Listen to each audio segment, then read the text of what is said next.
कोल्हापूर शहरामध्ये प्रवेशद्वाराचं पाडकाम होणार आहे आणि कोल्हापूरची जुनी कमान जाऊन आता नवीन कमान उभारण्यात येणार आहे। अनेकांच्या जिव्हाळ्याचा विषय असलेली ही कोल्हापूरमधील कमान अर्थात प्रवेशद्वार पाडून त्या ठिकाणी नवीन कमान उभी करण्यासाठी 3 कोटींचा निधी सुद्धा मंजूर झालाय आणि यामध्येच आता बास्केट ब्रिजचा सुद्धा मंजुरी मिळालेली आहे। त्यामुळे नवीन कमान नेमकी कुठे होणार आणि बास्केट ब्रिज असेल तर त्याचं नियोजन कसं असेल हे मात्र अद्यापही समजू शकलं नाहीये। बातमी पाहतोय कोल्हापूरमधून।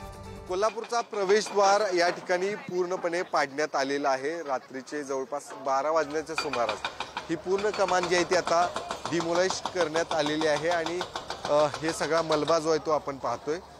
गेल्या अनेक वर्षांपासून या ठिकाणी दौलानं उभा असणारी ही कमान आता पाडण्यात आलेली आहे। काही दिवसांपूर्वीच या संदर्भातला एक व्हिडिओ व्हायरल झाला होता आणि त्या व्हिडिओची दखल घेत या ठिकाणी महानगरपालिकेच्या संपूर्ण अधिकाऱ्यांनी याची पाहणी केली।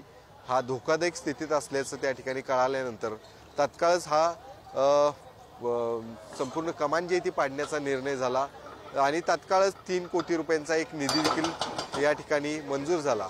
गेल्या 1 तासापासून हे काम या ठिकाणी सुरू होतं आणि पूर्णपणे मलबा जो आहे तो या ठिकाणी पडलेला पाहायला मिळतोय। ज्या कमानीतून अनेक जण कोल्हापूरच्या बाहेर जेव्हा राहतात आणि जे कोल्हापूरमध्ये येत असतात आणि या कमानीतून प्रवेश करत असतात तेव्हा त्या सगळ्यांच्या भावना ज्या त्या या ठिकाणी दिसतात आणि आपण ही कमानीचा भाग देखील पडलेला पाहतो। तोच भाग या ठिकाणी पडतानाचे दृश्य बघितल्यानंतर अनेकांना त्या ठिकाणी त्रास होईल। मात्र एक भावना जुळल्यानंतर देखील एक नवीन त्या ठिकाणी कमान बनवण्यात येणार आहे आणि त्यासाठी 3 कोटी रुपयांचा निधी देखील मंजूर करण्यात आलेला आहे। त्यामुळे निश्चितच ही कमान पाडल्यानंतर आता तात्काळ लवकरात लवकर दुसरी एक कमान त्या ठिकाणी उभारावी आणि कोल्हापूरला साजेशी कोल्हापुरातल्या ऐतिहासिक वारशाला साजेशी अशी इमारत त्या ठिकाणी बनावी अशीच अनेकांची अपेक्षा आहे आणि ती त्या ठिकाणी लवकरच बनेल असा देखील विश्वास जो आहे तो आता महानगरपालिका प्रशासन करताना पाहायला मिळतो। कॅमेरामन ओंकार वळवडेसह शेखर पाटील, पुढारी न्यूज, कोल्हापूर।